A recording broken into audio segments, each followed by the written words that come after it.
Kina mama waliokuwa wamejikuta wakitegemea uchemshaji wa chang'aa kama njia ya kujikimu sasa wanapumua kwa afueni. Hii ni baada ya kufichuliwa kwa mfisadi. Anakuja anachukua 200, anaenda anagawanya na chief, mzee wa mtaa anachukua 50, nyumba 10 anakuja, sijui hata nyumba 10 ilianzishwa ya nini.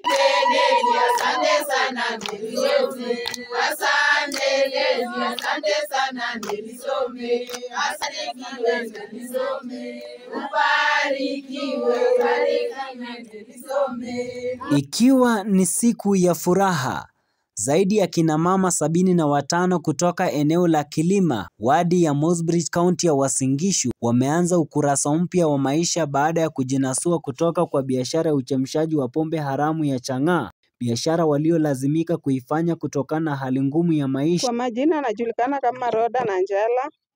Mimi ni mzaliwa wa Kilima. Tukalea watoto wetu kwa maisha ya kuchemsha.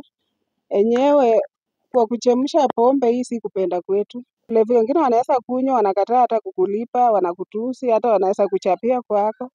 Kwa majina ni Milka Tanu. Mama Neli Some ametukumbuka sisi katika maisha yetu ya uchochole. Popote alipo azidi kufanikiwa.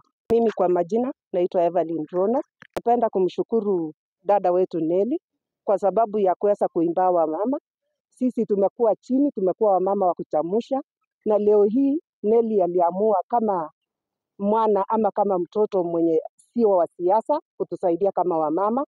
Sisi tumekuwa tukichamusha wachang'aa ili tusomeshe watoto wetu. Huku kina mama zaidi ya 75 ambao waliahidiwa shilingi milioni 1.6 wakiwa tayari kuanzisha biashara nyingine na kuachana na biashara ya pombe haramu na kuanzisha biashara nyingine ambayo inaweza kuwasaidia kujikimu kimaisha na kuwapeleka wanao shuleni. Lakini sasa tumeona tumewaacha na tuko tunaokoka tuende kanisani. Asante sana Bwana Yesu, asante Yesu, asante sana Bwana Yesu.